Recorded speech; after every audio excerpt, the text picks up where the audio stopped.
Today, we begin our 3-round 2026 NFL mock draft with trades. Just like the NFL draft, this is going to be split up into 2 days. Day 1 is round 1, day 2 is rounds 2 and 3. Let's get right into this. I am not sponsored by Olipop. They are an affiliate sponsor of the brand and have been for the past 5.5 years, but they sent me this hat and I'm tired of wearing my hair in a way that ends up drying and looking like a damn clown in the middle of the video. So, saving you guys from that. Below my face is my board. The guys who are listed with an asterisk are due to be able to be dropped. This is based off of my all 22 grades. And if you guys want to see about 300 players with the full breakdowns, as well as extended videos on positional rankings and some exclusive ones like Malachi Lawrence, as well as Keith Abney, feel free to go follow over on the Patreon. Those individual videos will be out within the next week. So super excited about that. Let's jump right into this and starting out with the New Orleans Saints. I would love to trade down from this if I could. I know that people get their feathers ruffled when I talk about like the nepotism aspect of Garrett Nussmeier's dad being, the head honcho here. But I would just say offensive coordinator and quarterback chemistry is very real. Like you have to have a foundation of talent to be a quarterback in the NFL. And Garrett Nussmeier has that, right? He has those layered passes that make him really special. And it's just a consistency that's going to be a little bit of a thing. You have to understand that systems matter more for quarterbacks than we ever give it credit for. Tom Brady was saying, hey, we rank quarterbacks 1 to 32. Why not offensive coordinators? Why not quarterback coaches? If you're talking about what's the best fit for Garrett Nussmeier, it's the player, it's a coach that knows him best and is also creative enough to make it easier for him. Now, Garrett's dad, Mr. Nussmeier, he is probably not the best mind in the history of sports. However, with the way that he's scheming up plays with Kellen Moore, I really do like the opportunity for Garrett Nussmeier to develop, especially in the tight end realm. I do think Bauer Sharp is a little bit intriguing as a tight end. He has like some aspects that are very reflective of Juwan Johnson, who's a little bit lighter as well. So I would love to see a more tight end focused approach meshed with his dad, who obviously knows the strengths and weaknesses of Garrett. So again, Garrett's not my number 1 quarterback in the draft. However, I care more about fit once you end up having that foundation of talent. So we'll see if it happens again. Garrett's improved in my opinion. I know it's a very rare opinion to believe that Garrett's better this year than he was last year. I think as a college talent, he's shown up a little bit less. But in terms of the NFL talent, I do think he's been more consistent and has shown up more. And again, this is coming from somebody who was a Nussmeier skeptic coming into the year. I've tried to like him every time I've watched him, and I really did like the progression that I've seen over the offseason. So, again, I think he's going to end up continuing to become better and better as the college player. But on top of that, I love seeing the progression of him as the professional. At number 2 for the Titans, again, it's a spot where you could easily trade down. And honestly, I'm going to pick up the phone from the Jets because I'd be a little bit worried about a team right here in the Dolphins trying to be able to take the second best quarterback in the class, and that is Fernando Mendoza. John Mateer might not even come out, but he has that thumb injury. We'll see what happens there. Lenoris as well. Obviously, there's some question marks, but right now, there's a clear quarterback 1 outside of the schematic fit that Garrett Nussmeier brings to the table. And I think the Tennessee Titans should take advantage of that because they're not going to be going after a QB. So I'm going to have the Jets make sure that the Dolphins do not get the quarterback of their choice. And for this, I'm actually only going to toss in a 3rd this year, and you can end up tossing in a 1st or a 2nd next year. I do think that, maybe I'll toss in the 2nd for the time being. It's not going to affect the mock draft for the long haul. In round 2, I'm not going to be sending a 2nd round pick and a move up anyway, but this is an opportunity for the Titans and the Jets to kind of rebalance their draft. I mean, maybe I could just do 36 and give up number 66 and then make it a little bit more fair. I think that's fair. That's a little bit better. Maybe it won't ruffle as many feathers, but that way the Titans, the Jets end up keeping some pretty solid balance of picks. You can end up tossing in like a 246 as well. Who gives a shit? But the Jets end up making a move up to jump the Dolphins again in division is super crucial to make sure that, if there is a quarterback that is showing to be more pro ready than the other ones, John Mateer, we have to see the consistency with the health as well.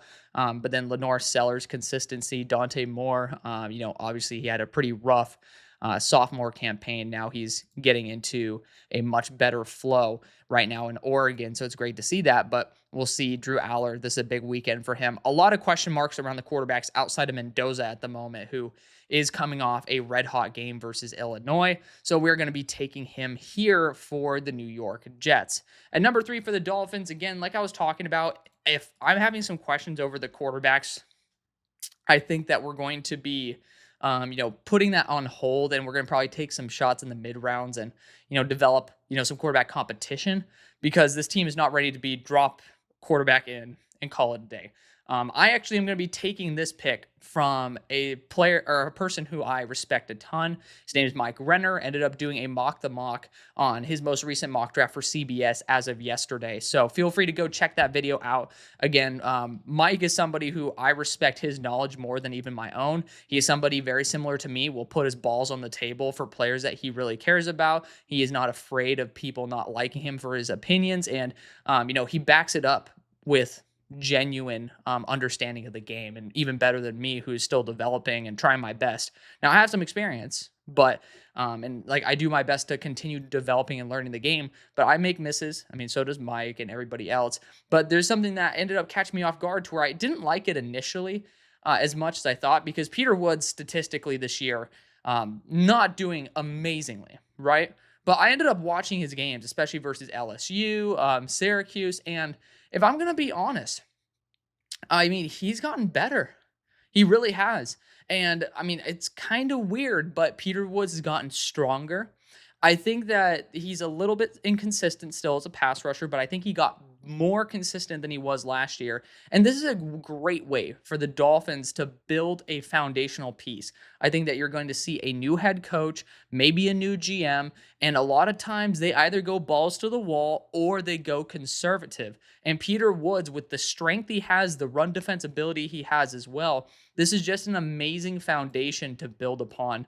I'm going to go after Peter Woods here. Could you try to trade down? Maybe. But at the same time, I mean, the only team that might try to trade up is the Panthers to jump the Titans for Ruben Bain. And if I'm the Panthers, do I want to give up multiple picks just to get Ruben Bain over Caleb Downs? No. That's just because Caleb Downs is that special. If I had any doubts over Caleb Downs, I would end up saying, maybe we need to reevaluate. But Ruben Bain Jr. is going to be the pick here for the Titans. Again, they moved up from 66 to 36 in that move back, acquired a future second as well. Number 5 for the Carolina Panthers. I mean, I need to re-talk about Ruben Bain. It's my fault. 4 90s in a row. This guy's been dominant. And again, as a college player, this guy is phenomenal. As an NFL player, this guy is really, really awesome. So don't get me wrong. This is in no way to dumb down Ruben Bain. But I will say there are some comparisons out there to Myles Garrett. I do not think Ruben is the athlete that Myles is. I don't think he has the arm length either. I am wondering if he is at that 33, exactly, or maybe he might be a little under. So we're not talking about somebody like Shamar Stewart last year, physical phenom. Ruben Bain is not that style of player. Now, he is a wrecking ball. He has a ton of tools in his toolkit. Like, he's somebody who will make an effect on every play. But we're not talking about somebody at the moment, because I do think he should slim down a little bit, maintain some power, but just kind of get rid of the fat a little bit. And that could easily happen in an NFL offseason. I can guarantee you, Miami, there's some damn good Cuban food down there. I respect it, right? But if you're on like a more regimented program, I think Ruben Bain will end up getting to be about that 270 mark, add some muscle, drop maybe 10 pounds of fat, add 5 muscle. Not easy. It's easier said than done, of course, but I really want to see him more consistent with endurance, more consistent with the down-to-down athleticism. And I do think that there's some offensive linemen that, just aren't used to a high-end NFL level player. But again, we're throwing out some comps that I think are a little bit unfair. But Ruben Bain has been phenomenal so far this year. And again, I regraded him. He's my number 10 player in the class. And, there's some players above him, but he's my number 2 edge. I love Malachi Lawrence. He has the same true pass rush win rate as Ruben Bain. All right. But Ruben Bain has almost double the reps. Ruben Bain's been phenomenal. This is no way to take it away from Ruben.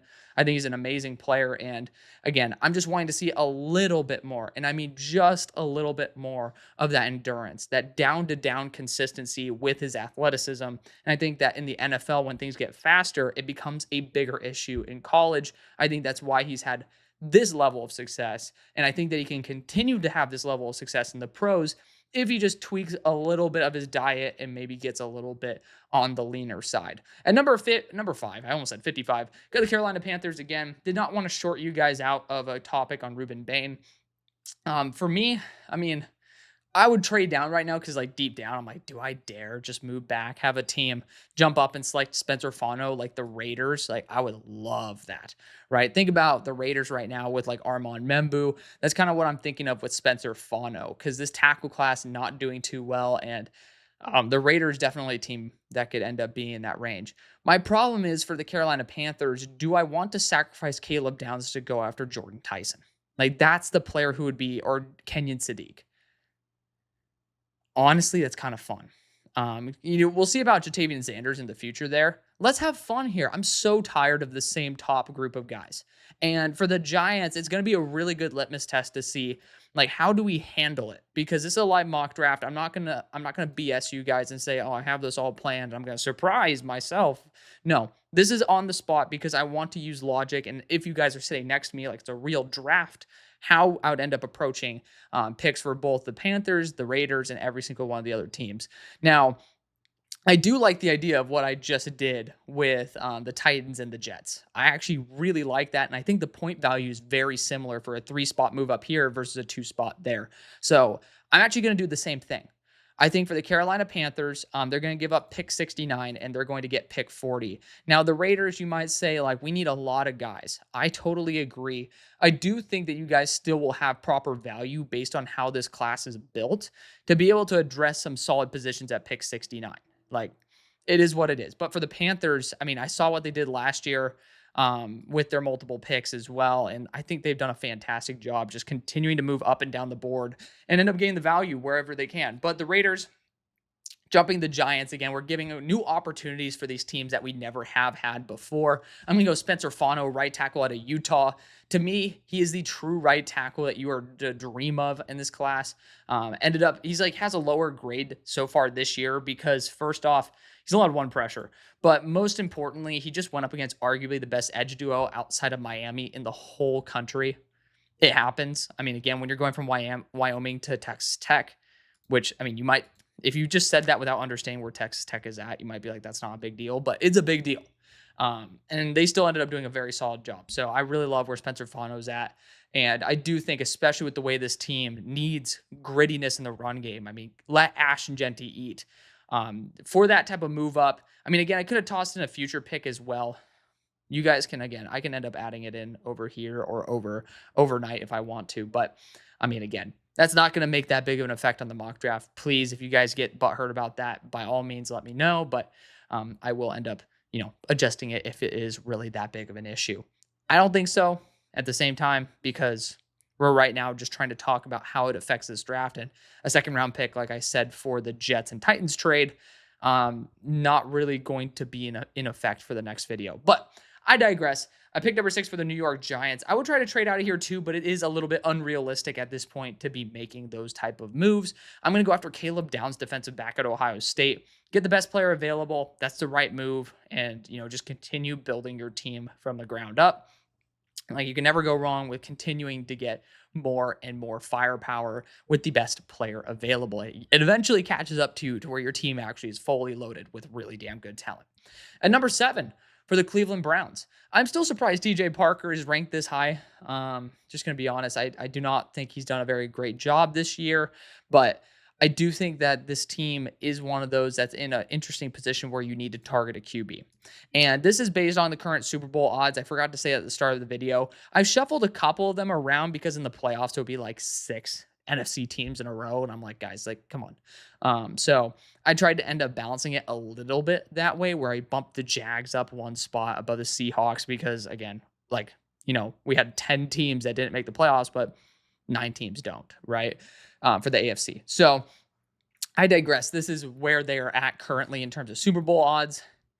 Don't know why, but not going to talk about that. I'm looking right now at the quarterbacks, and I do think John Mateer brings the best opportunity right now. Like John Mateer is playing better than Lenore Sellers. You can go either way. Lenoris is still higher graded on my board, but that is not necessarily updated for this year. Again, I'm going to be completely transparent with where my analysis is at. I don't have access to every single game in all 22. I use my eyes, I watch the games, but my analysis is solely through all 22 because I like to pause plays. I like to go through them slowly. I like to understand what the hell is going on. And you can't do that while watching, the TV. But at the same time, you can get a general idea, which is why I can talk about it, but it's why maybe the board might not perfectly reflect exactly where my head is at, which right now, John Mateer, Fernando Mendoza are playing as the two best quarterbacks in college. And, John Mateer has taken such a big step up at Oklahoma so far. Sucks that he ended up having to get hand surgery, but hoping that he ends up getting back within a couple of weeks and continuing to show that this guy is up there with the best in the country. So another reason why Mendoza is not this high is for that reason. I do not have Indiana offensive tape. I use my eyeballs, but I'm not going to BS you guys. I'm going to hold myself to the highest degree, which is all 22 standard for whatever analysis that I do in terms of putting it on the board. So John Mateer is going to be the option there. At number 8 for the Carolina Panthers, this is also one that I am going to potentially steal from Mike Renner. It's Jordan Tyson, but I am looking at Kenyon Sadiq here. And you look at back-to-back years, and you're evaluating what the hell is going on. And back-to-back years, we're talking about 2 of the top 3 tight ends probably going forward being drafted in the first round, Brock Bowers and Tyler Warren. Both those guys are just phenomenal. Kenyon Sadiq's in that same mold. Now, the real question is, if you're sitting here at 8, you got that extra pick. And honestly, for you guys, I will end up making this deal with the Raiders right now. I forgot to toss in the future pick. We'll toss in a future third. I don't think that's going to end up being the case. So just so you guys understand that I was saying the value is equal. I'm going to try to make it a little bit closer. But for the Panthers, there's 3 options. Lenore Sellers is one of them. You trade back. You don't get John Mateer, but I wouldn't have drafted Mateer at 5 anyway, based on the health concerns. At 7, I feel fine with it, especially because they have 2 picks.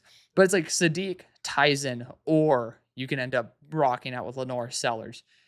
I just don't know if the Panthers are in a location where we've seen enough development in the quarterback room for that to be a legitimate option. And are you fully out yet?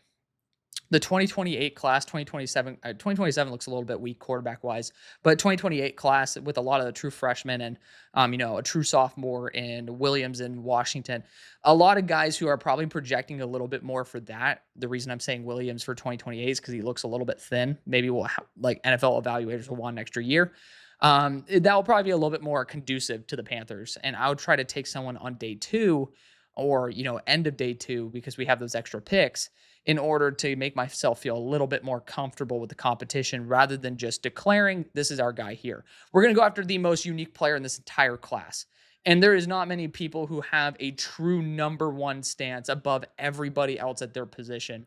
But there is no competition for Kenyon Sadiq.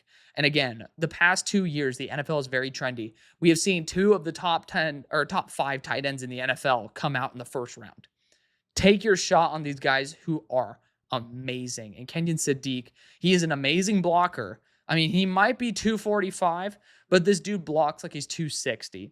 He moves like he's 235, and that's even after the catch. So Kenyon Sadiq is a phenomenal player. I want to give him all the love in the world. And again, by acquiring the extra draft capital, I feel very comfortable taking a little bit of a calculated risk there.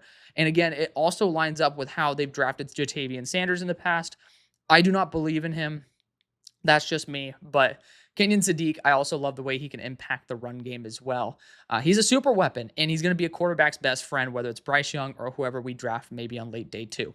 Number 9 for the Cincinnati Bengals. And yes, I do know we don't have a late day 2 pick. I like to usually trade at the end. Number 9, though, for the Cincinnati Bengals, looking at the weapons available, looking at where they are as an organization, I'm starting to look at cornerback a little bit more seriously. I think that offensive line absolutely should be in the question here. And, CeCe Maui-Goa, this team already has drafted Jalen Rivers from last year, also drafted Matt Lee, the center from Miami. So they have an affinity for this offensive line program. I could try to trade out of this spot because I am seeing that the Cowboys are lurking there at pick number 10, and that's a perfect spot for Jordan Tyson, in my opinion. It's a hot take, but I do think with George Pickens not guaranteed to come back, and also kind of being a wild card personality wise, if the Cowboys are at 10, I don't think GP is going to want to stay.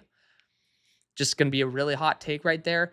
And so we might see him go to another team. I'm not going to predict which team that is for the sake of this video. It just doesn't feel like right to kind of, bullshit that off the mark. Like maybe we can end up talking about like a team that's competing for the Super Bowl that's looking to be able to have that final piece. I mean, the Ravens are always a dark horse, but I'd probably like throw in the Bills as an option that are trying to, make a push, or in this case, go back to back.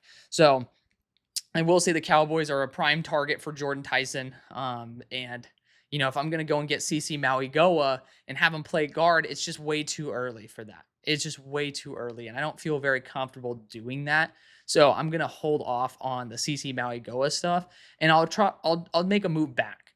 And the team I'm looking to move up are the New England Patriots, because at their spot at 11, assuming Jordan Tyson is gone, I'm going all in on edge, right? Now, here's the problem with that. I really like this edge class, and this is a good spot for the Patriots in round 2 to go after someone like Zion Young, who's balling out, or someone who I think actually, like, I originally was like, oh, I'm going to wait till late day 2 for Malachi Lawrence out of UCF. 50% true pass rush win rate, confirmed 35-inch arms, and 263 pounds. So I'm just going to be honest. Malachi is the guy who I'm just all in on.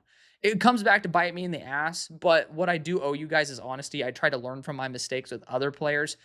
So far, Malachi hasn't given me any of those same issues, but I will just say, that's like where my head is at. I can end up getting good value for the Patriots there on day 2. So I'm going to make this move up with the Bengals. I do think this is going to be a pretty close range trade. And, I think maybe you could talk about pick 75, but I'm going to go 111 and a third next year. Again, you could go pick 75 here and just call it a day. I just feel like that third's going to be really valuable to the Patriots. You can go after a right tackle like Alex Harkey in that case. Like, I feel like that's going to be a little bit more up their alley. And for the Bengals, I feel like, this draft, I think one extra pick is going to be fine. And, build for the future is just a smart thing to do. We're going to do that there. So the Patriots move up and go Jordan Tyson. Bottom line, I think Jordan Tyson's a fantastic wide receiver, a true wide receiver 1. A lot of people are going to say like, oh, we got some developmental guys, this and that. But Jordan Tyson is basically what, Stephon Diggs, you guys were hoping from him, and a little bit more. Not going to say it's prime Stephon Diggs, but Jordan Tyson, with the route running ability he has, the body control, might end up turning out that way. I think that he's just great in everything. I don't think he's a great deep threat, but at the same time, I know there's a lot of speed on this team that can end up really working out that way. And with Jordan Tyson being in the 6-foot+ range, you're not really having that be much of an issue with guys like Kyle Williams as well, who should end up being also a really good separator. At number 10 for the Dallas Cowboys, once again, I was talking about being in great position for Jordan Tyson. We're not in that spot right now, so I'm going to look at the defensive line. And Keldrick Falk, someone I really love. Something I just learned about LT Overton. He's listed 6'5". I have official numbers. He's around 6'2". That just doesn't feel right for me. I'm not saying the number specifically. I just don't believe that that's going to be the exact fit that they're looking for, which does really limit the type of move that they can make. And I'm looking at Keldrick Falk here, and something we continue to say about this Cowboys defense is they need something to work on that defensive line. Maybe not a superstar. Of course, you're always welcome to get a superstar. But Keldrick Falk just brings that high-level run defense, and he's also continuing to improve as a pass rusher to where I feel comfortable. Like, it's a spot where I feel very comfortable. He'll have the longer arms. I do not have official numbers on that, or I don't think I've checked if Keldrick Falk, but I mean, I highly doubt it because I haven't seen anybody else mention official numbers, but Keldrick Falk will have long enough arms.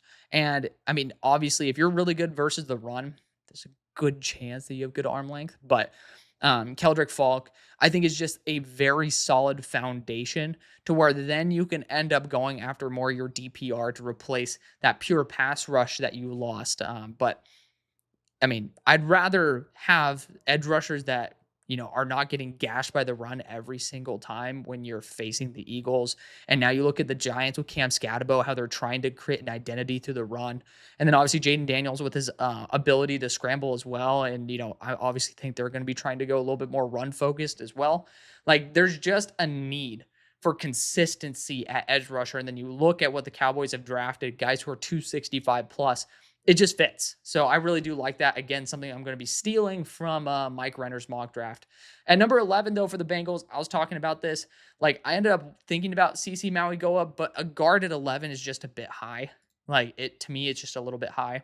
I'm going to go after the cornerback here, and I'm going to go after the best corner in the game. So far, LSU has not been mean to the Cincinnati Bengals, and it's not going to be mean again. We have Mansour Delane, cornerback out of LSU. He is 5'11", but this team's not necessarily afraid of that. Mansour Delane's going to be on a 5-year contract. Cornerback has not been their forte, and he has been phenomenal. It's hard to get true solid ones in the NFL, and they are worth $30 million a year now. So, right there, you're making a big move. You're getting yourself extra draft capital, and you're still getting yourself a huge impact player at the loss of nothing, right? Again, where this is, free real estate, free picks right there. At number 12 for the Los Angeles Rams, Mansour Delane would have been my option there, but with Lenora Sellers still on the board, I do think you got to take him to quarterback U. The potential is too damn good. Dante Moore easily could be in this conversation as well as Drew Aller, but I'm going to go after Lenora Sellers here, quarterback out of South Carolina. Having a little bit of a struggle year, easily could return for 2027, but the only player I'm really going to be forcing into that mold is going to be Arch Manning for the time being, just because, when you're flexing on Sam Houston State, you're just not in the right state of mind. At number 13 for the Chicago Bears, a team that I do think should be looking potentially at that left tackle spot. And Caleb Tiernan's in that mold. Caleb Lamu is as well. Goosby's shown a lot of development over the offseason now that he can focus on being a left tackle. I'll probably still be looking at him in round 2, but that's going to be a trio of left tackles there. Technically, Caden Green as well. Tomas Remak, also a player who is confirmed over 34-inch arms. Someone who I loved as a left guard. He is right now 11 on my board based on his play at West Virginia as a left guard. But, Virginia Tech now moving him to left tackle. I'm excited to see how he gets continually comfortable being back on that left side. But the Bears, corner easily is on the market. You look at the edge core and you look at what this organization, especially DA, has really, really loved. And it's players who are like 6'5 plus. And you might say LT Overton, look at that, 6'5", 280. If you guys missed it earlier in this episode, I ended up mentioning that LT Overton is actually listed as sub 6'3". So it just doesn't really fit with what you guys are looking for. The first player that fits that based on the value as a potential first is Danny Dennis Sutton, and he is not worth the 13th overall pick based on recent play. So let's wait on that for round 2. So it's cornerback, it's running back, but again, after this year, the NFL is very trendy. You're seeing 2 first-round picks and then pretty much a lot of the second-round running backs as well, not having the production that justifies it early. Not saying that will be the case in the long run, but it is something. I do think defensive interior could be a move for the Bears. Someone who I love is Christian Miller, and I ended up regrading him. Needs to get a lot more consistency. But holy shit, Christian Miller wins. When he wins, he wins. There is no doubt in my mind the moment that he gets a chance to win, this dude is through and he is tearing it up. But I will say the Bears are probably not going to do that in the first. So to me, it's going to be corner or tackle. And I do think that they're going to be a little bit arrogant about Ozzie Trapilo. Now, I could do that trade again. I really love the idea of sending him to Arizona. Let's do that. We're going to go tackle for the Bears, and we're trading Ozzie Trapilo to the Arizona Cardinals. Please say they updated the tackles to have him. Of course they don't. So it's going to say Kron Amagaji. It's going to be Ozzie Trapilo to the Arizona Cardinals for a 3rd-round pick. Again, the Cardinals are a team that needs to get that right tackle position solved, right? It's not Kron Amagaji. Again, it's going to be Ozzie Trapilo. And that frees up the Bears to actually go after a left tackle that fits as a left tackle. To me, I think Caleb Tiernan's the better option, but this team has shown that they really like measurables. And, looking at all the players, it's going to be Trevor Goosby. Like Trevor Gooseby has shown a lot of development now that he's going a pure left tackle. I think he's only going to get better. He is the guy right now that a lot of people, and I'm going to give a shout out to Broshmo because I didn't believe in Trevor Gooseby based on last year's tape. It looks like he's going to be the guy who ends up being the riser here. If you don't like it, go Isaiah World. He is also somebody who is like, statistically a little bit better in terms of the measurables. But Lamu Tiernan, going to be those guys if you want to pass on that. Gooseby is going to be someone who is a bit more of an athletic freak. And I owe it to him to boost him. I owe it to you guys because I do think it's more realistic. Do I think he's there? No. But at the same time, I do think this is a very Bears type of tackle. And, personally, I'm going to be going after both a blend of what I believe as well as realism. And currently, it does look like this is a very realistic option. Now, I am kind of talking to get this damn pick through. It would be nice. Thank you. Unbelievable. I mean, again, I've had bigger issues with PFF. I'm not going to end up continuing to get pissed off. But again, if you don't believe Trevor Gooseby is that type of tackle, by all means, insert Isaiah World, insert Caleb Tiernan, who's right down the road. I'm going to be perfectly fine with it. Xavier Chaplin in round 2. I understand. At number 14 for the Arizona Cardinals, again, we just traded our third-round pick for Ozzie Dropilo to play the right tackle spot. I think the Bears did something stupid in believing that he could switch to the left without vetting it out. Like, a second-round pick is just not something to throw at somebody to change positions. That's my hot take, but, it is what it is. We fixed the issue there with Trevor Gooseby. But at 14 for the Arizona Cardinals, I mean, again, we got that right tackle situation figured out. I do think wide receiver is a dark horse pick. You can talk about Carnell Tate. I mean, right now, there's literally that picture of Marvin Harrison with the ball hitting his hands where he's not even looking at the ball. I ain't going to lie. That's a really funny picture. I mean, you can't say it's not. It is hilarious. Now, this is a dark horse team for Jeremiah Love. We'll see how Benson handles it. And I think this is something that I would look at next week. Because if he does not handle this workload without James Conner well, Jeremiah Love is right up the alley for the Cardinals. Right up their alley. So I'm going to leave that there. I do want to put it out there. And honestly, I do want to trade with them because I want to go linebacker for them in the first. I do think it's the biggest position for them to address, and I think it's a good opportunity for them to do so. Now, the question is, who is worth moving up for? I do think with the Texans lurking at 15, if there is a team that might be looking for defensive interior talent, Christian Miller could be the choice. My issue is I don't see that being like a big need for any of the teams here. So shout out to the Texans because I've already chosen the guy for you. But you look at Dante Moore here. Is there a team that could be looking for a quarterback that would be looking for that option? My answer is nobody within the correct vicinity. The Steelers look like they got their guy right there. Isaiah World right now as well. You can talk about some offensive tackle talent. Maybe we can end up talking about the Browns trying to move up and selecting their top tackle here in fear that we could talk about it for the Texans because the Texans need help. They do. And honestly, I don't mind that. I mean, the Browns have been aggressive before. They got their quarterback and, offensive tackle is a big issue for them. So we're going to make that deal. I actually like that because the Texans easily could be going after an offensive tackle there. And that's not something to fuck around with. You don't end up just seeing, let's get sloppy seconds here.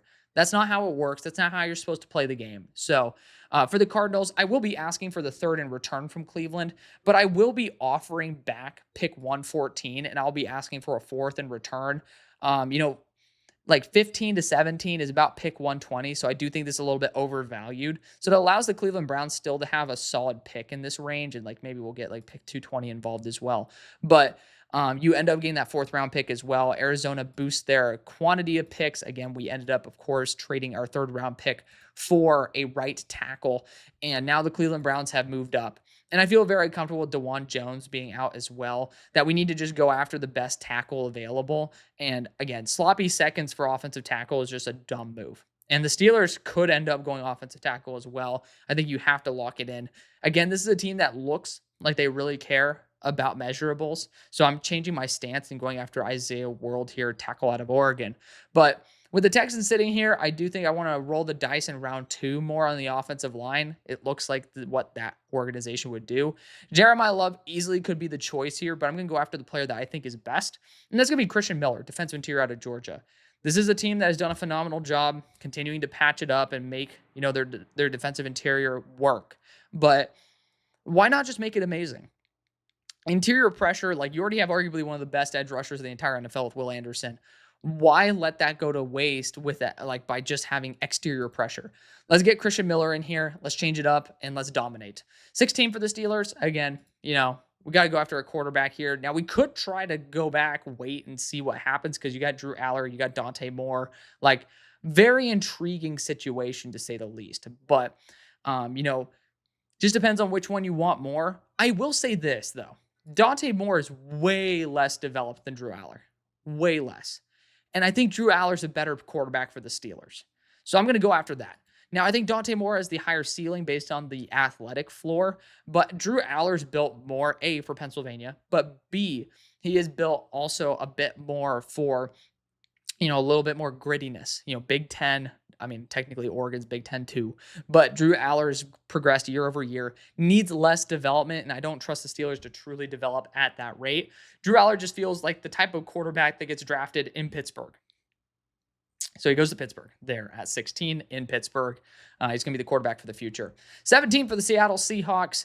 Again, a lot of flexibility could be a big asset here for them when you end up going after maybe some edge talent, but I want to change things up again with something that's more realistic. I've seen it a couple times, and wide receiver.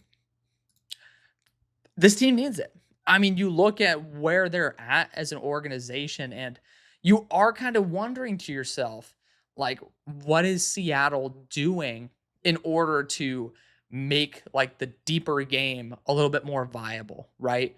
And Carnell Tate easily could be that. I mean, it worked out last time you went to Ohio State. But I'm going to go after someone who is right down the road and has been dominant. Also has punt returning capabilities. I'm going to go Denzel Boston here. I almost said Denzel Washington. But Denzel Boston really hasn't played anybody, to be fair. But he has been so much better this year. And he does have that it factor to him when you watch him. He is also built to be a true one on the boundary. I just love when all that comes together. So I feel very comfortable with Denzel Boston there at number 17. At number 18 for the Cardinals, I said this earlier, I want them to be the first team to go after a linebacker. I'm going to go after Arvell Reese, linebacker at The Ohio State University, 6'4", 243. And he's someone who shows up big in the biggest moments. That's something that you really need to value. So we're going to be going after it there at pick 18. And again, we got that extra value with that extra third round pick that we used, or that ends up replacing what we sent to the Bears in order to get our star right tackle on Ozzie Trapilo. At number 19 for the Minnesota Vikings. Again, really good options all over the board for whatever you're looking to do. And, I do think someone ended up pointing this out very well because I'm huge on going defensive interior for this team because, I just want to get a big nose plug for them. You guys do have passion with the guys that are developing on your team. So I do think that, safety, definitely Dylan Thieneman is an option here. We also can talk about corner. And Colton Hood has been fantastic this year. I don't know what they're putting in the water there at Tennessee, but they know how to develop corner talent in terms of physicality. Colton Hood already had some solid zone instincts, but the press ability that this team has, that the school has developed in him is phenomenal. And I think that it's more logical because he's a top 40 player on my board right now based on like who should be dropping a little bit. He's a top 40 player. And so this is absolutely in range for where he should go. And I mean, I might have Keith Abney higher. I still think it's perfectly reasonable to say Colton Hood has a higher chance to be selected because he's shown up big. He ended up going to Tennessee pretty late, if I'm not mistaken, and he's taken over for a team that has Jermod McCoy as their corner one, returning from injury, right? This guy has held it down, and that's impressive. So I really do want to be able to select that there. Colton Hood, physical, dominant, and again, showing up big when this team really needed him to. At number 20 for the Denver Broncos. Again, like so many choices, so many good choices here, and not really one that's like standing out as like the head and shoulders pick that you need to do. Part of me is thinking Connor Lew here, just get something to end up continuing to develop the run game. It will end up paying dividends when you end up trying to develop RJ Harvey a little bit. Center in this class does have quite a few guys, but I will say it's a little bit more underwhelming than what people are trying to say it is. Like, Iapani, I'm not fully sold on the guy. I do think there's some anchor concerns right there, but you could talk about Bryce Foster, but Bryce Foster also has had some struggles. He hasn't had a sack and I think 600 reps there for Kansas. Again, I care more about pressures. Parker Brailsford, love him to death. He's 290. This is just kind of like that high floor home run center that you just can't complain about. And with the way the interior offensive line is looking for the Broncos, I honestly want to take a shot on interior offensive line at this point. Again, there's a lot of questions based on how all these other interior offensive linemen are going. Please feel free to give me feedback on that. By all means, I am somebody, if I make a mistake, want to make it once. You're a fan of one team, I'm a fan of 32, one, and then the 31 other ones. But, Steelers fan here. But Connor Lew, going to be the pick there for the Broncos. 21 for the Rams. Our first pick was Lenore Sellers. Could not pass on that. Even though we could have had Dante Moore here, I do think this is just the prime opportunity to just go after someone who's a little bit more of a dog. You talk about Avion Terrell, but I'm not going to play games here. There are teams that I do think could be looking for boundary corner in the next few picks. And so I'm not going to try to play up and down the board. I'm going to go after the corner I trust the most. And that's Keith Abney, who showed up big time versus Baylor with an interception. Just somebody who, again, tied cornerback one for me. Technically, those grades are based on 2024 tapes plus my faith in Mansour Delane's transition. But my opinion is still the same. I think those two are the clear top two corners. And Colton Hood has just impressed me so much that I do think that the hype and you look at the situation, it's something that a team will really value and maybe put a little bit above what Keith Abney has done in terms of consistency. At number 22 for the Indianapolis Colts, something I do want to recant a little bit. I was talking with y'all yesterday on Mike Renner's mock draft and saying, I wasn't a huge fan of edge for the team. And I mean, I still am not a fan of it, but I was saying I just disagree completely. You guys were talking about the situation with JT Tuimoloau, how he's running with the threes. He only has 5 reps this year, and a lot of the edge rushers are up for a contract. I do still think that it's premature to go after edge, but it is far from illogical to. If you have your second round pick not even getting reps, why, if everybody else is up for a contract, are you right now going to bet that he's this guy who should be getting every single rep as an edge too? That is perfectly fair. And I think that's honestly pretty valid. Now, I know some people think David Bailey's a pure linebacker. It's kind of surprising to me. And, I do think there's a little bit more balance to his game. I will say TJ Parker, if you want to get somebody who has that ceiling, has the arm length as well, 260 as well, obviously very much up Blues alley. I do think that the balance of TJ Parker and JT Tuimoloau would make sense. And I do think that there's a world where that ends up really working out for y'all. And it's honestly a world that I want to test out. We're going to go TJ Parker, edge rusher out of Clemson there at 22. Again, I don't think it's right now time to hit the panic mode, but it is very logical to say if all of our edge rushers are pretty much going to be depleted, I can't put all my cards in one spot, in one pile. I almost said stack and pile at the same time. In one pile with somebody who has just not gotten enough reps.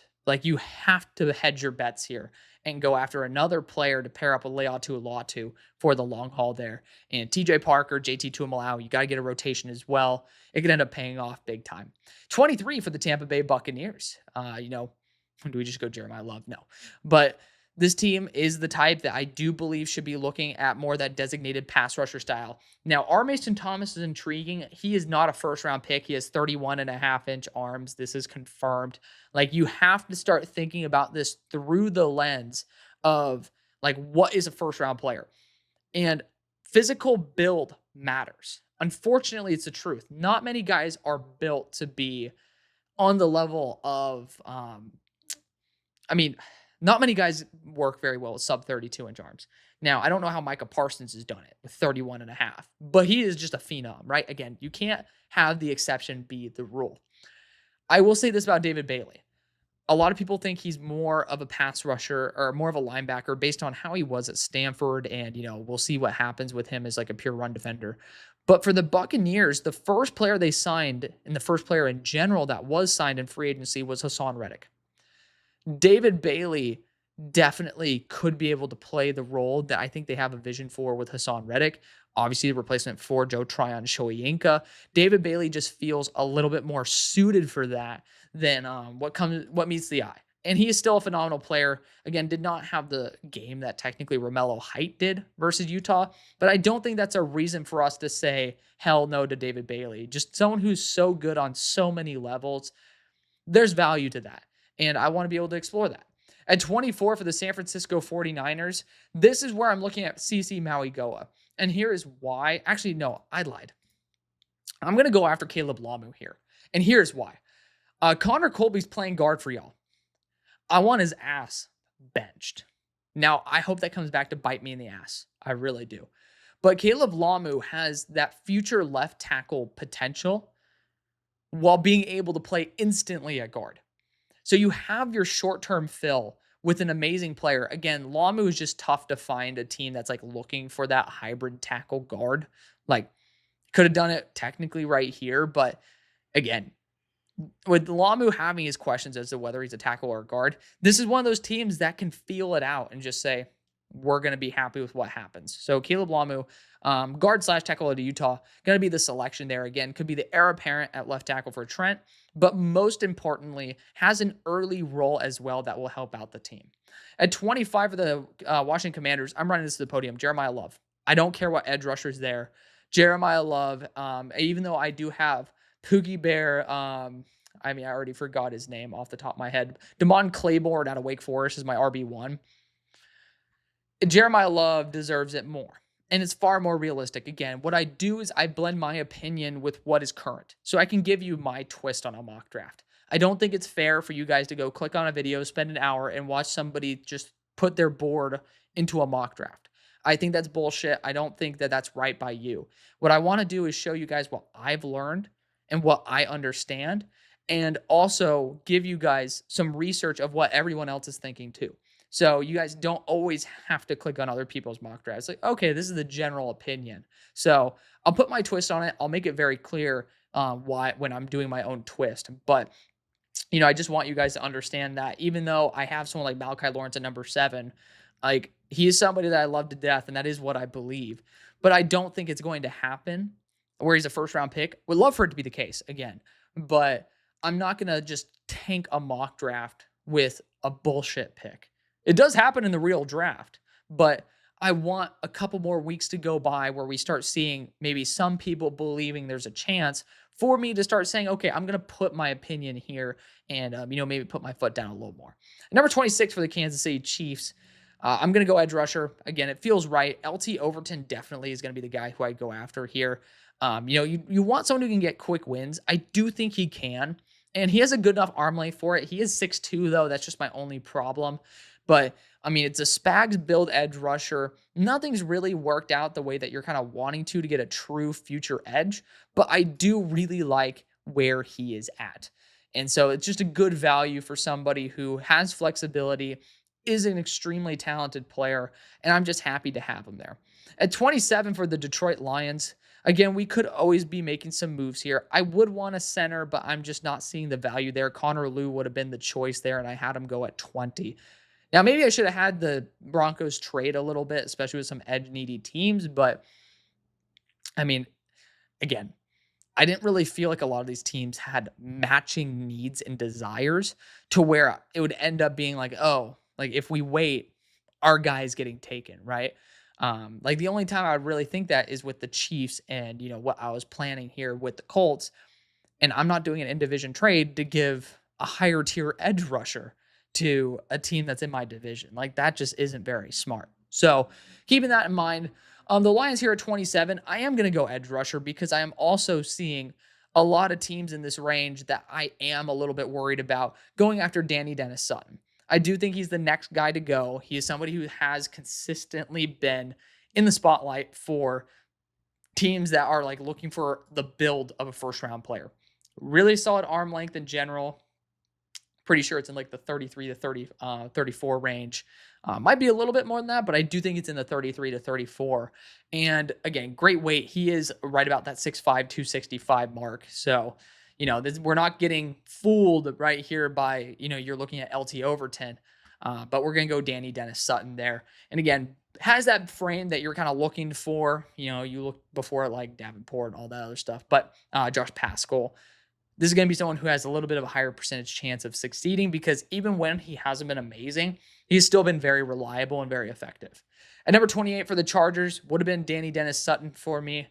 Let's try to end up rebounding and looking at another one. Again, this is a team that I honestly, Dante Moore also of being available does make me want to like try to make some moves with teams. The problem is like what I'm looking at is the Panthers and the Dolphins, teams that aren't really like crazy to go after QB, but I love the idea of Dante Moore pairing up with Kenyon Sadiq. They have an amazing connection.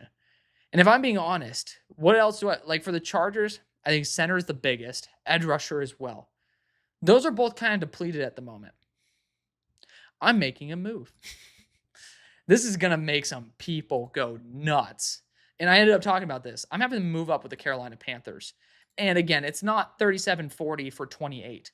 I'm going to have that third round pick be reinstated as part of this move. So the Chargers are moving back 9 spots. And then, I mean, again, you could end up trying to, toss in something else for either of these teams. Maybe it's like a 5th round pick in the future. Don't get your feathers ruffled too much. It's not going to affect the mock draft to that big of a degree. But for the Panthers, I mean, technically we honestly could do that. We go 28, 60, and 92. And again, this sounds crazy, but I'll toss in the Raiders third as well as part of this. End up kind of like recomping the picks overall. I feel like that's honestly a pretty solid move. So the Chargers end up pretty much moving up 20 spots. And then move back 8 and end up getting a future third. I actually like that a little bit more. So, yeah, we'll do that. I think it's a little bit more fair too. I don't think that pick value would have ended up adding up very well. But the Panthers, again, now we have 28, 60, 92. We're going to go after Dante Moore, quarterback out of Oregon. Pairing him back up with Kenyon Sadiq, kind of my dream situation. So I'm really happy that we're able to at least exercise that option. Dante Moore is a first-round quarterback. And when the option presented itself, I didn't want to force it, but I just sat here thinking it's too good to be true. Like, connection is everything. Now you have Kenyon Sadiq, Tetairoa McMillan, and Dante Moore, the young trio, along with a lot of other great options. So very happy with that. The Cowboys drafted Keldrick Falk early in round number 1. Wish Christian Miller were available. I'd be drafting him. Caleb Banks has just been too banged up. Dom Orange, FYI. He's not 6'4". I think he's 6'1". Just going to toss that out there. Caden McDonald's the next player I'm really excited about for the Cowboys. I'm a little bit worried about the value here as much as I love him. Like, I'm just so happy to see that people finally caught on to how good Caden McDonald is.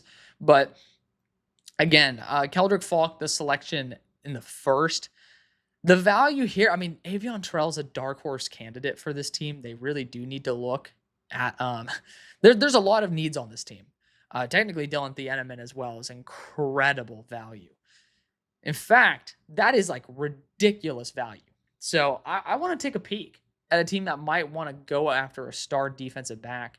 The Titans are unfortunately one of the teams that I don't really believe in terms of that.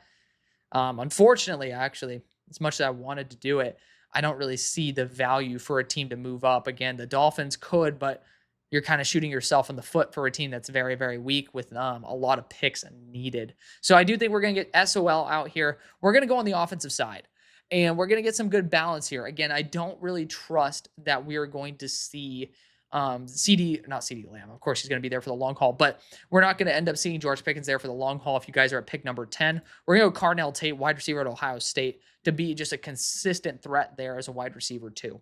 At number 30 for the Baltimore Ravens, I mean, they just pick, and end up getting the best players. Again, I love this pick for the Ravens. Now, they could end up going after some defensive line because, unfortunately, their run defense did look a little porous. A linebacker's not impossible at the moment with Sonny Styles, but I'm going to go Avion Terrell here, cornerback out of Clemson. I just think that his fit immediately in Jair Alexander's long-term, like short-term vision role is perfect. Again, obviously, similar height, similar frame.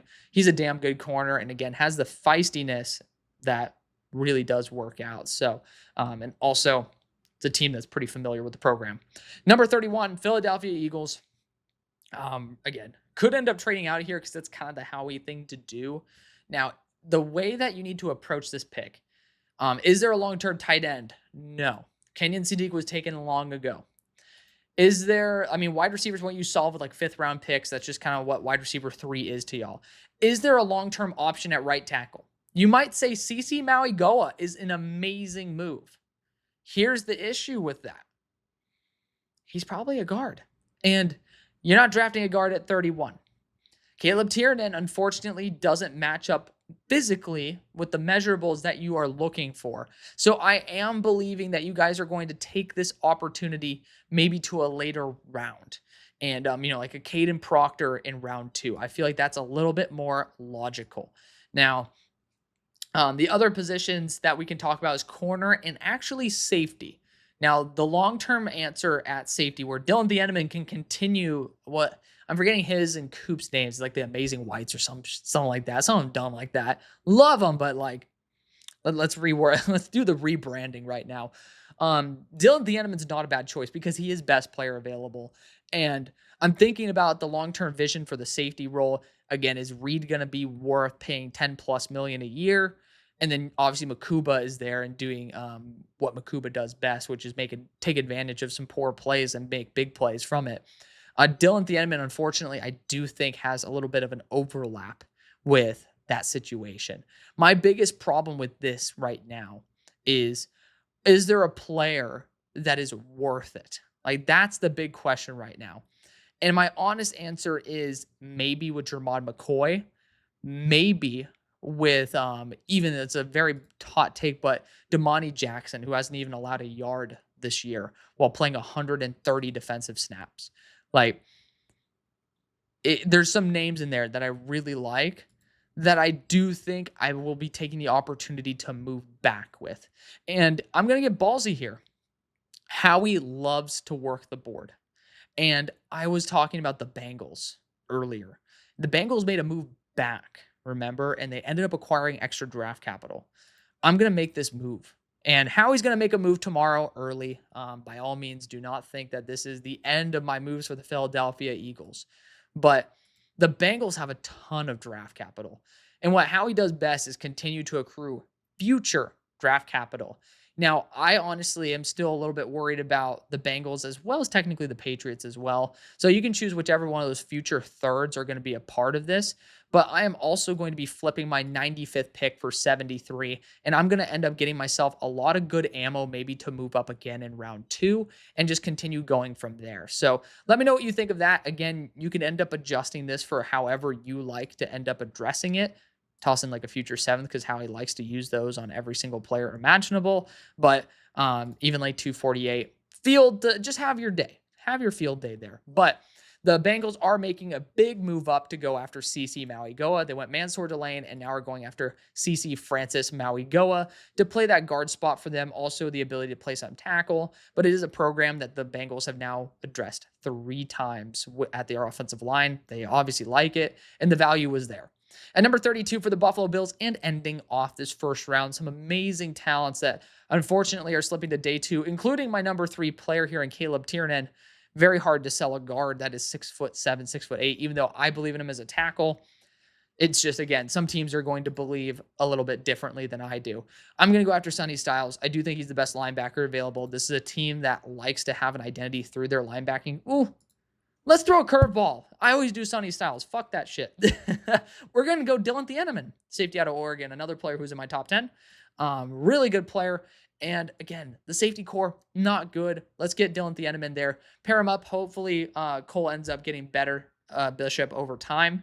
But Dylan Thieneman, somebody who I think can be a cornerstone deep in your secondary and a nice change of pace. Thank you guys again so much for watching. Stay tuned tomorrow for rounds 2 and 3. Love you as always. See you later. Peace.